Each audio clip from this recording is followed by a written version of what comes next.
Bonjour à tous, bonjour Eric. Bonjour Myriam. Donc Eric, tu es responsable de filière de Sandis Bourgogne et tu es notre correspondant pour Apitech. Aujourd'hui, tu nous reçois en Côte d'Or, en Bourgogne, pour cette session Sandis Bourgogne Apitech autour des jachères fleuries.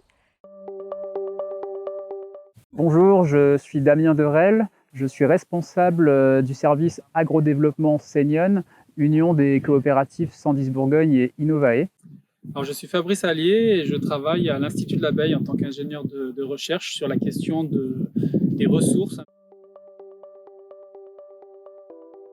Les abeilles ont besoin de ressources alimentaires en fait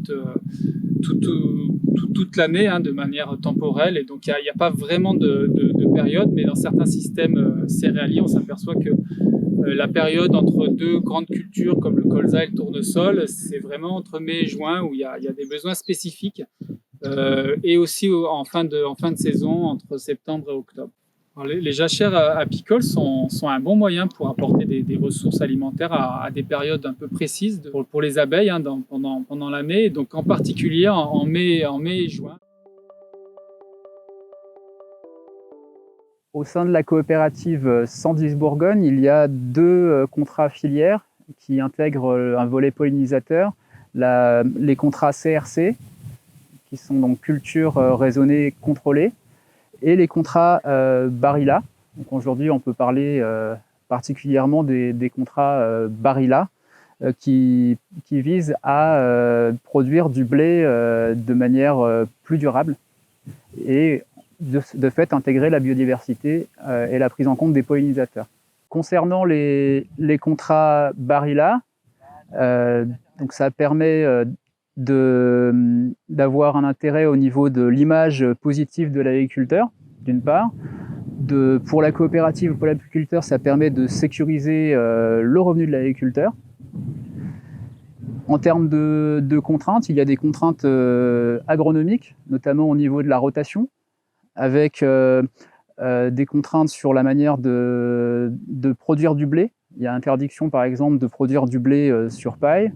Il y a interdiction également d'utiliser du glyphosate 90 jours avant semis. Et il y a une obligation dans la rotation également d'intégrer des protéagineux. Pour accompagner les adhérents dans l'implantation de ces bandes mellifères, déjà il y a des contraintes réglementaires à prendre en compte. Il y a certaines espèces dans le mélange qui doivent figurer pour que ce soit réglementaire.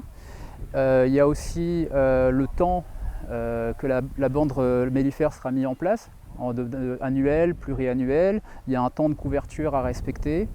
Il y a également aussi la question du choix de l'implantation pour maximiser par exemple l'efficacité d'un point de vue environnemental de la bande, avec le choix de la date de semis, la composition, pour avoir un étalement par exemple des dates de floraison du couvert dans le temps.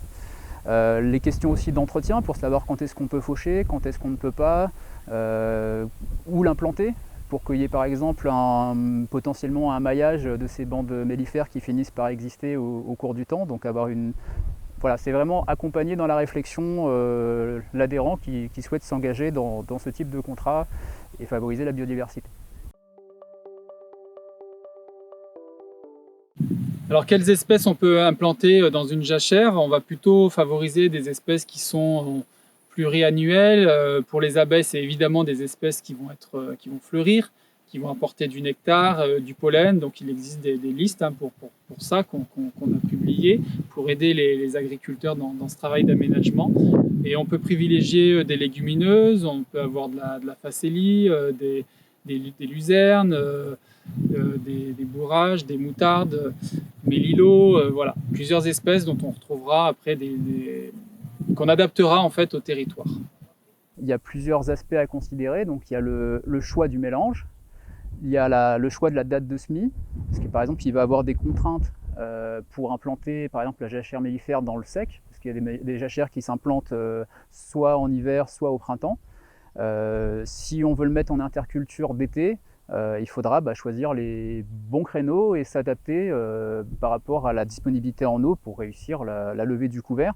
Après, par exemple, dans la durée, il faut suivre l'évolution du mélange, parce que si c'est un mélange pluriannuel, on va avoir certaines espèces, par exemple la luzerne, qui vont prendre le pas sur d'autres, et on perdra peut-être en intérêt par rapport à la bande en fonction de comment elle évolue, ou elle peut évoluer de manière plus intéressante et de plus en plus attractive pour les pollinisateurs.